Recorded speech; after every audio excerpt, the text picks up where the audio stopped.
할 땐 언제나 돈 파는 가게. 안녕하세요. 돈 파는 가게 대표사원 김강주입니다. 최근 며칠 사이 국내외적으로 아주 중요한 뉴스들이 몇 가지 쏟아졌습니다. 미국과 중국의 무역전쟁이 합의를 했다는 소식, 그리고 미국의 금리는 말할 것도 없고 유럽의 금리가 동결되었다는 소식. 자, 그리고 국내에서는 24주 연속 아파트 값이 오르고 있다는 소식 등등인데요.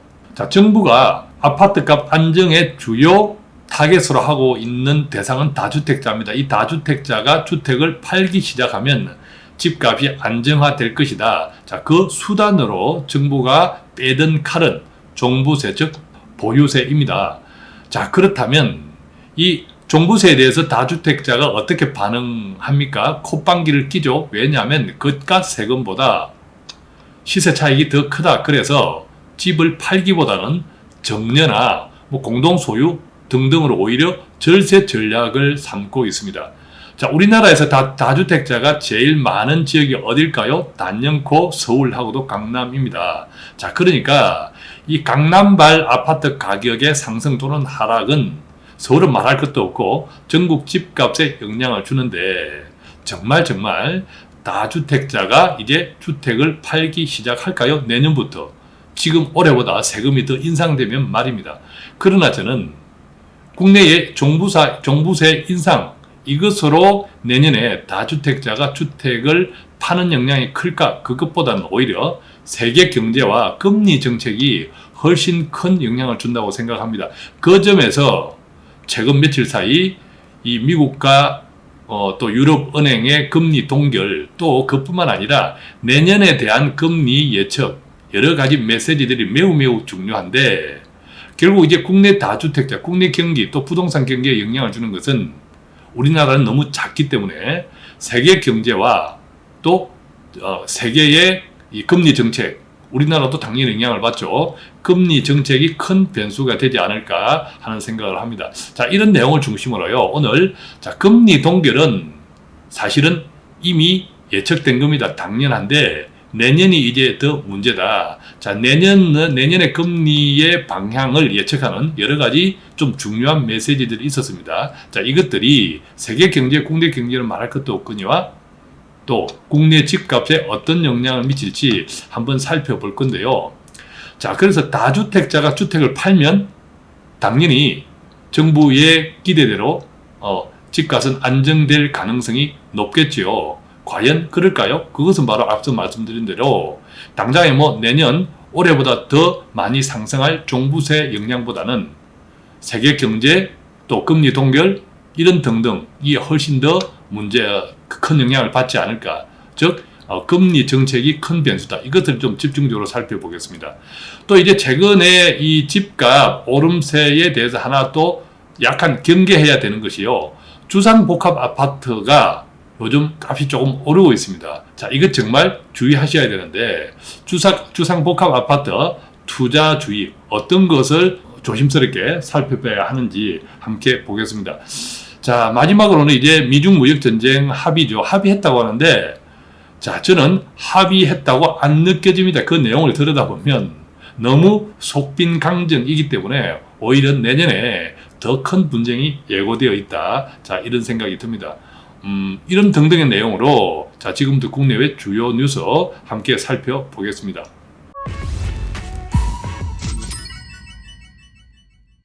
자, 첫 번째는요. 금리 동결은 당연했습니다. 미국과 유럽. 오히려 내년이 문제다라는 건데 한번 보면 이렇습니다. 미국 금리가 동결했죠. 현재 연 1.50%에서 1.75%를 이제 유지했습니다. 유럽은행도 마찬가지죠. 유럽은행의 기준금리도 현행 0%로 유지합니다. 더 구체적으로 보면 유럽은행의 예금금리와 대출금리가 있는데 예금금리는 마이너스 금리죠. 마이너스 0.5. 그리고 대출금리는 0.25%로 유지할 뿐만 아니라 지난달 이제 11월부터 시작된 5월 200억 유로 수준의 순자산 매입도 예정대로 계속하겠다. 순자산 매입이라고 하는 것은 자산을 매입하는 채권을 매입하는 대가로 돈을 풀죠. 그러니까 양적 완화, 돈을 푸는 일은 계속하겠다. 금리도 동결하겠다. 이 뜻인데요. 자, 그렇다면 우리가 이제 올해가 지금 12월 달입니다. 내년은 어떻게 전망을 해야 할까라는 거죠. 자, 이게 미국 연준에서 금리 동결, 미리 예상되었던 것이지만 금리 동결을 하면서 대신에 이 그전에 있었던 문구를 삭제했습니다. 어떤 문구냐면 경기 확장을 지속하기 위해 적절히 행동하겠다는 문구를 삭제했습니다. 무슨 이야기입니까? 이제 경기 확장세는 어느 정도 담보되었다. 이제 증명되었다. 이렇게 이제 예상한다는 거죠. 그전에 우리가 주간 주식시장 전망 등등을 통해서도 지난번에 금리를 인하했을 때 미국에서 일종의 보험성 금리 인하라고 이제 우리가 표현을 했는데, 자, 이것은 경기 확장을 지속하기 위해 적절히 행동하겠다. 자, 이것하고 같은 맥락이었습니다. 그러니까 이제 뭐 보험성으로 금리 인하할 이유는 없다, 이 뜻인데, 거꾸로 이야기하면 내년에 금리 인하보다는 최소한 동결, 오히려 인상 쪽으로 또 방향을 틀 가능성도 높다라는 건데, 실제로 이 미국 연준의 17명 의원 가운데 13명은 내년에 일단 동결을 전망했고요. 이 4명은 0.25% 정도 인상을 예상했습니다. 자, 그렇다면 내년에 미국 금리가 뭐 오르고 또는 금리가 동결되고, 자, 이것을 떠나서 최소한 금리가 인하를 전망한 사람은 미 연준 17명 의원 중에 한 명도 없다라는 사실입니다. 자, 이 내용이 굉장히 의미가 있는 거죠. 자, 우리나라와 지금 미국 금리 불과 뭐 0.5 정도 차이가 납니다. 자, 한국은 이 금리를 올리기도 애매하고 경기가 좋지 않으니까 국내 경기가, 또 금리를 내리기도 애매한 것이 바로 유동성 문제, 부동산 문제하고 맞물려 있습니다. 자, 그런 상태에서 미국이 내년에 금리를 오히려 인상 쪽으로 방향을 틀면 한국은 참 깝깝해집니다. 어떤 의미에서는 정부가 이 부동산과의 전쟁이 한층 더 격화될 그런 가능성이 많은데요. 자, 그래서 이제 다음 문제를 우리가 연결해서 생각해 보면, 다주택자가 주택을 팔면 어떤 현상이 생길까? 당연히 뭐 집값은 하향 안정화 되겠죠. 우리가 이 다주택자 현황을 조금 살펴보면 지난해 11월 기준 주택 소유자 1,400만 명 가운데 두 채 이상 소유한 사람이 219만 명이었다고 합니다. 그러니까 약 한 7만 명 정도 증가했다고 하는데, 이 수치는 2012년 통계 작성 이래 최고이고, 어느 지역이 가장 많을까? 당연 서울하고도 강남구가 가장 많았다고 합니다. 자, 그 여파로 인해서 정부가 이제 다주택자가 집을 팔게 하겠다. 보유세 인상, 종부세죠. 그런데 집값은 여전히 상승합니다. 왜죠? 세금 부담보다 그값 세금보다 집값 상승분, 시세 차익이 더 큰 상황이라는 거죠. 그래서 팔기보다는 공동명의로 돌린다든지 정려 등으로 이 절세로 활용하는 이 경향들이 많다고 합니다. 자, 그런데요, 이 사실상 종부세는 내년부터 본격적으로 강화됩니다. 내년 2021년, 내년이죠. 2020년, 21년, 22년 이 3개년에 걸쳐서 본격적으로 이제 증가되는 첫 해가 내년입니다. 올해는 조금 이제 맛배기 정도였죠. 자, 그래서 이렇게 생각해 봅니다. 우리가 내년 이후 종부세는 더 강화되고 정려 등도 사실상 다주택자들이 공동명의하고 정려한다. 이것은 일부입니다. 우리가 두 채 이상 가진 인구 219만 명인데, 자, 이것을 4인 가족으로 해도 거의 8,000명, 아니죠. 800만 명 정도 되죠. 800만에서 심지어 한 1,000만 가깝습니다. 자, 그 인구들이 관여된 것이 두 채 이상 소유자인데, 내년 이후 이 종부세가 더 강화되고, 그럼에도 불구하고 공동명의나 정려 등으로 여유 있게 그런 절세 전략을 계속 유지할 수 있는 사람은 많지 않다라는 거죠. 자, 이 두 채 이상 219만 명 가운데 강남구가 제일 많다 하더라도, 자, 일부를 제외하면 이제 지역적으로 제일 많다 뿐이지 또 비강남이 훨씬 더 많겠죠. 즉 재정 여력이 되지 않으면서, 즉 정려나 공동명의로 돌려서 종부세를 계속 부담하기가 버거운 그런 다주택자가 더 많겠죠. 자, 그래서 그런 다주택자 가운데는 내년에 우리가 이제 앞 페이지에서 본 것처럼 미국 금리가 오히려 이제 인상 쪽으로 가다가 자꾸 최소한 인상 안 하더라도 더 이상 떨어지지 않는, 그러면 더 이상 떨어지지 않는다 하는 것은 시중의 실세 금리는 오름세라는 뜻인데요.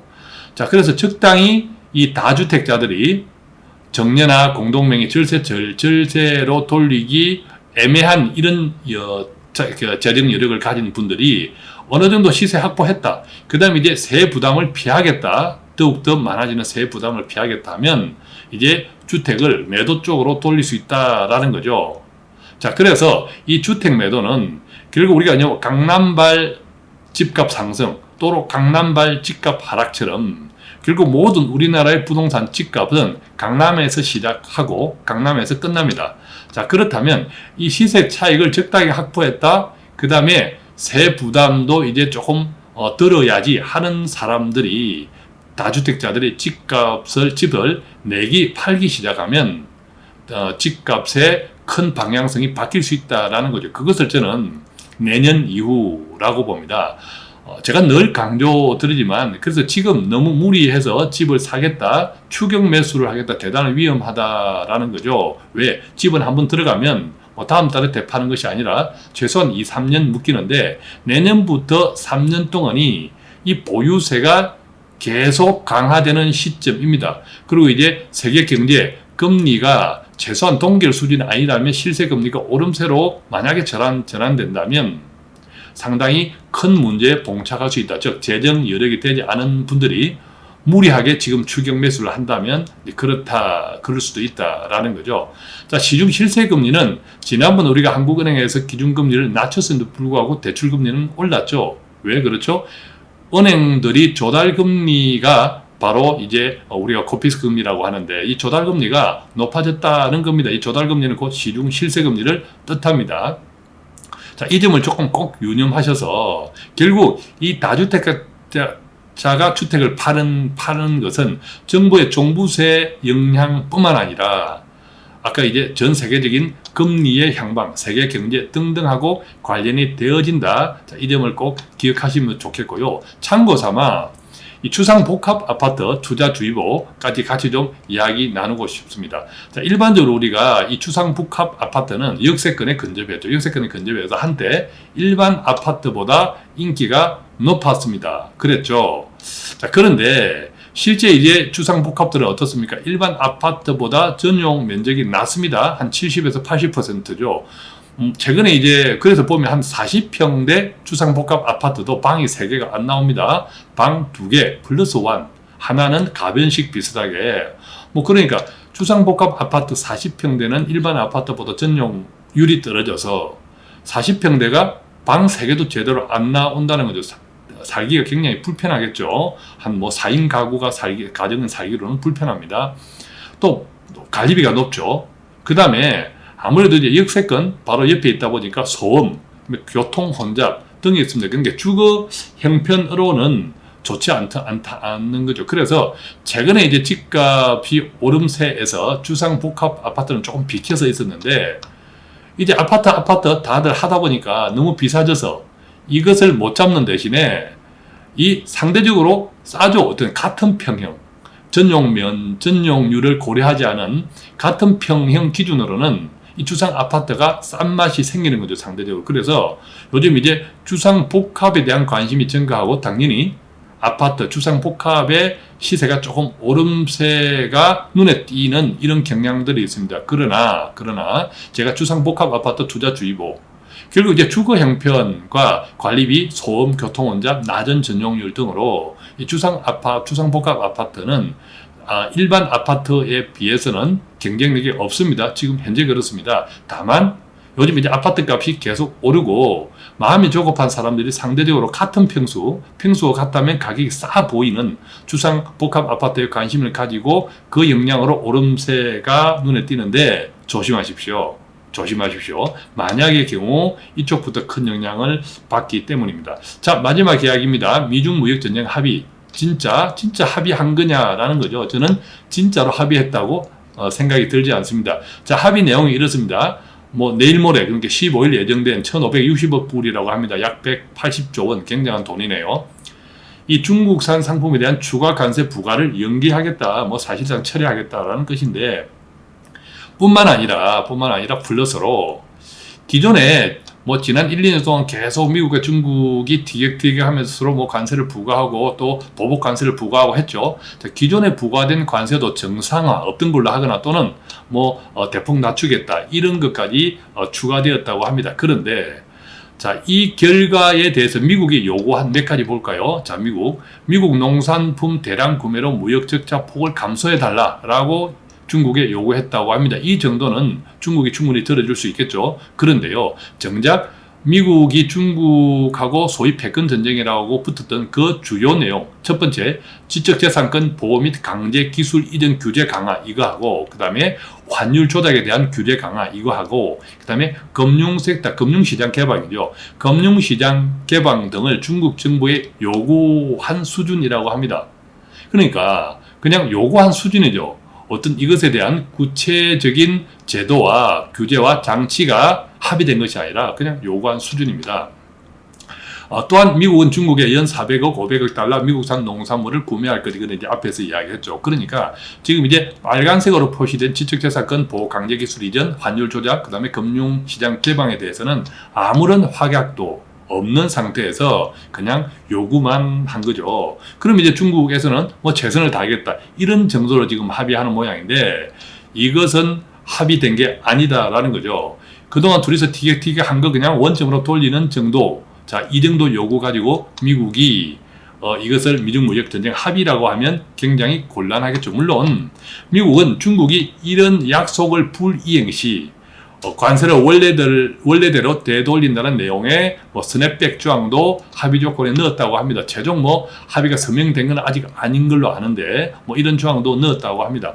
사실상 결국 미국은 중국에게 하나의 권고 사항만 준 것이고, 이것을 뭐 언제까지 구체적으로 어떻게 라는 것은 없습니다. 사실상 뭐 백지수표를 미국이 트럼프가 시진핑에게 준 것이 아닌가. 자, 여러 가지 뭐 내년에 선거도 있고 등등 트럼프 입장에서는 또 뭐 탄핵 위기도 있고 여러 가지 이제 급박한 상황에서 이거 빨리 매듭을 지어야겠다라고 해서 성급하게 이렇게 마무리하는데, 문제는요, 미국은 결국 전리품 얻은 것이 구체적으로 없습니다. 기껏해야 농산물 정도 중국에서 더 사주는 것. 자, 그쪽은 트럼프의 표밭이죠. 그것 외에는 정말 얻은 것이 없습니다. 그렇다면요, 내년에는 더 큰 분쟁이 예고될 수 있다는 거죠. 결국 이제 중국은 미국이 요구한 이것들을 제대로 지킬까요? 성실하게 이행할까요? 전혀 불가능하다고 저는 생각합니다. 자, 그렇다면 내년에는 더 큰 분쟁이 예고되겠다.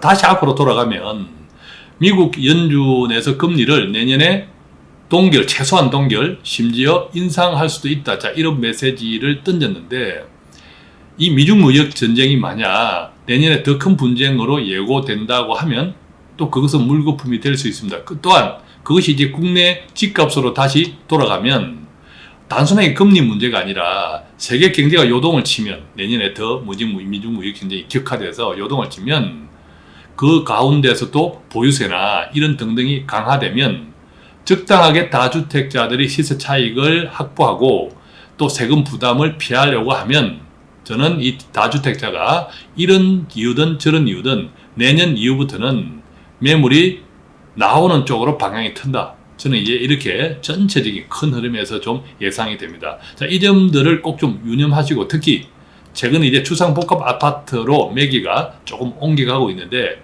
그 부분도 좀 주의하셔서 조금 이제 부동산이라든지 큰 돈이 들어가고 또 뭐 융자 대출이라든지 이런 여러 가지 재정 부담이 들어가는 이 투자라고 한다면 상당히 신중하시기를 원하고, 늘 강조드리지만 내 집 마련을 위한 실수요자 그리고 충분한 재정 여력이 확보된 분들은 뭐 집값이 오르든 내리든 내가 살고 싶은 지역에 뭐 적정한 가격에 사 들어가는 것은 아무 문제가 없겠다. 자, 이렇게 좀 말씀드리고 싶습니다. 자, 오늘도 이렇게 조금이라도 도움되는 돈 되는 정보를 배달해 드리기 위해서 최선을 다하고 있습니다. 구독하거나 다른 좋은 분들에게 공유해 주시면 더욱 감사하겠습니다. 간단한 문의는 02-536-0153 또는 카톡 플러스 친구 돈 파는 가게 1대1 채팅창 문의해 주시면 아는 범위 내에서 최선을 다해서 답해 드리겠습니다. 고맙습니다.